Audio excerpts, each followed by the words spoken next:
All right, so this is converting polar to rectangular and rectangular to coordinates. So we're going to go back and forth here. So what we have to do is make our nice little triangle and label it. We know this is x and this is y because that's our rectangular coordinate. We go to x and then y.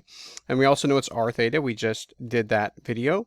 So using some stuff that we know, Pythagorean theorem, it's x squared plus y squared equals r squared. And to get a relationship between theta and x and y, we know that tangent theta is y over x. So there we go. We also need formulas. So we have one formula for r and a formula for theta. That'll help us convert from rectangular to polar. But we also need one to convert polar to rectangular. So think about it just like we've been doing with our trig ratios. So we know cosine theta is x over r. So if we sine that, or solve that, we get x equals r cosine theta. And sine theta is just y over r.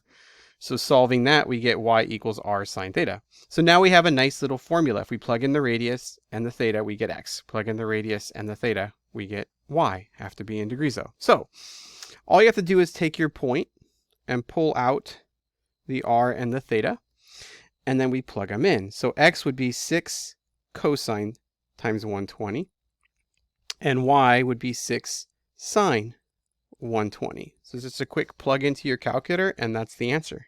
So again, make sure your mode is in degrees. So we get 6 cosine 120, hit enter, and then 6 sine 120, hit enter. And so the point would be -3 and 5.196. So why don't we just say 5.2? -3, 5.2. So this is -3, and this is 5.2. So that would be our point, -3, 5.2. And so if we look at that with our Desmos, see that that's 6 and 120. And if you look at it as a rectangular coordinate, there's our point, -3, 5.196. So if we go -3 in the x and up 5.16, it would give us the exact same location as 6, 120. All right, let's try this again. So our r here is -1. Our theta is 45 degrees. So x would be -1 cosine 45 degrees. And y is -1 sine 45 degrees. So let's plug those into our calculator. So -1 cosine of 45, and then -1 sine 45. So -0.70, so it's rad 2 over 2 and rad 2 over 2. So do you want to, we'll just leave it as a -0.7 and 0.7. So -0.7 and -0.7, we'll do 7171. And what this really is, though, exact is -rad 2 over 2 and -rad 2 over 2. So you can give exact values as well by plugging them in. So like 120. So like cosine of 120, we know is a half. So 6 times a -1/2 is -3. And there's our x. And then the y, we already know that sine is rad 3 over 2. So this would give us 3 rad 3.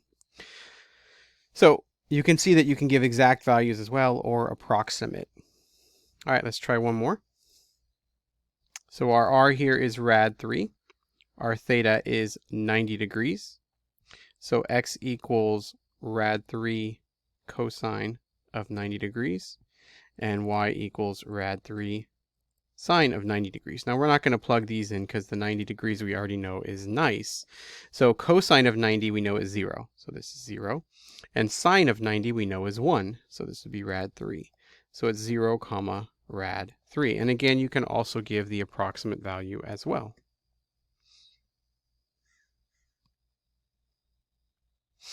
And so looking at that, rad 3 is 1.73, the approximate, but it's at 90 degrees. So you can see at 90 degrees, our x value here is 0, and our y value is that one. So cosine of 90 will give us 0. It works out perfectly. All right, so now let's try it in the reverse. We're going to do rectangular coordinates to polar coordinates. And so we're going to be using these formulas. You see, we can plug in x and y, and it will give us r. And we can plug in y and x, and it will give us theta. So our x here is 3 square root of 3, and our y is -1. And so we're going to be using the formulas r squared equals x squared plus y squared, and tangent theta is y over x.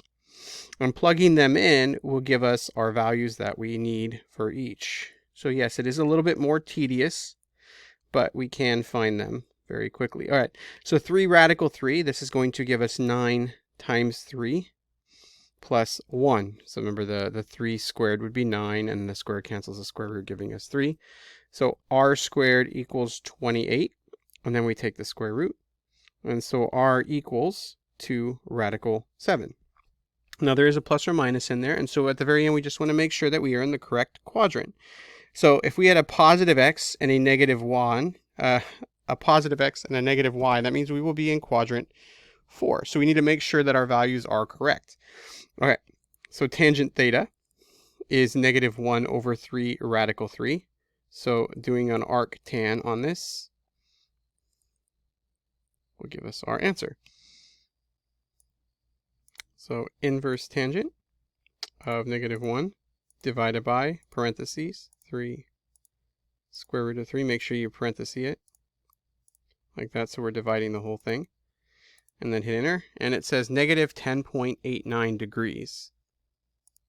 So -10.89 degrees. And so let's put it a little bit larger down here. 2 radical 7 then is our radius, and -10.89 degrees. Now, is that in quadrant 4?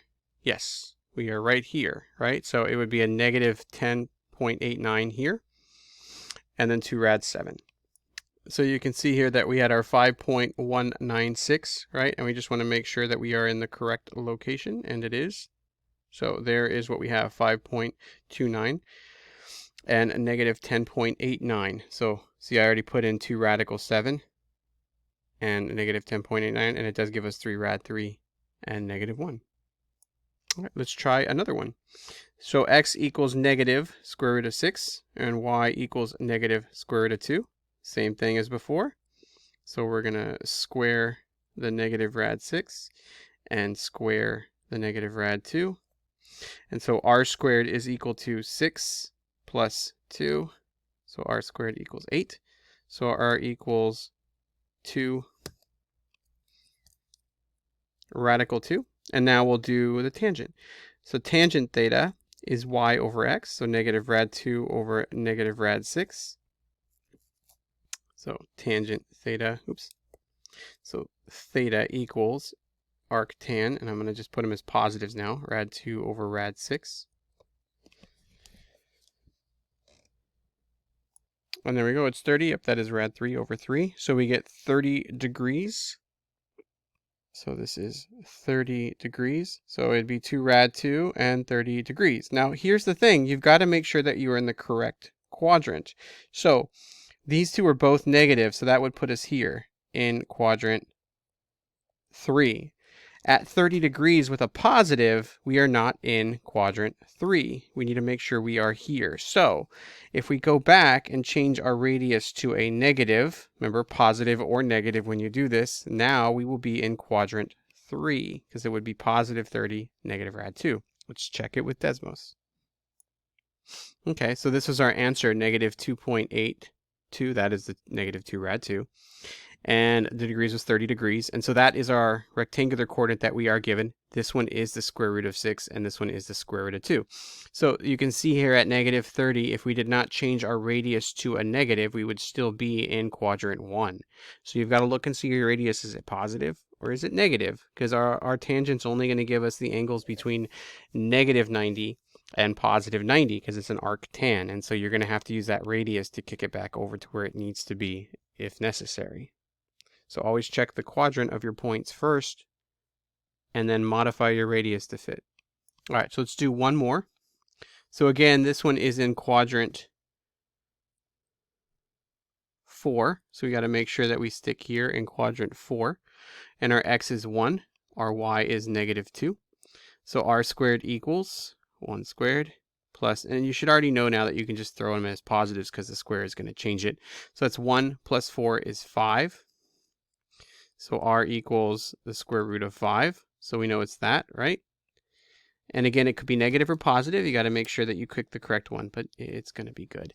So now tangent theta is y over x, just like that.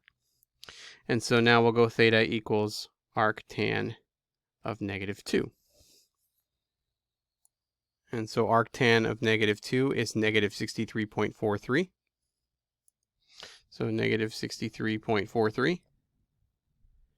And is that correct? Is that in quadrant 4? Yes, it is, because we'd have a -60 degrees here, and so we'd pick the positive rad 5. If we put negative, it would put us in quadrant 3.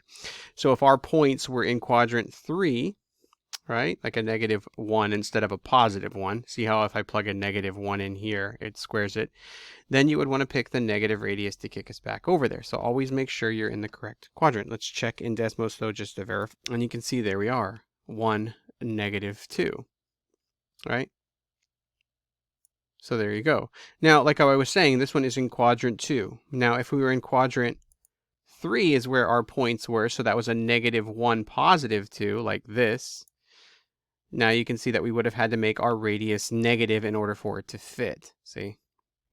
So if we had -1, 2, it's going to give us the same values, but the radius needs to be negative to put us in quadrant 3. So there's quadrant 3, quadrant 2, quadrant 3, quadrant 2. So it's the radius that's going to kick us over there.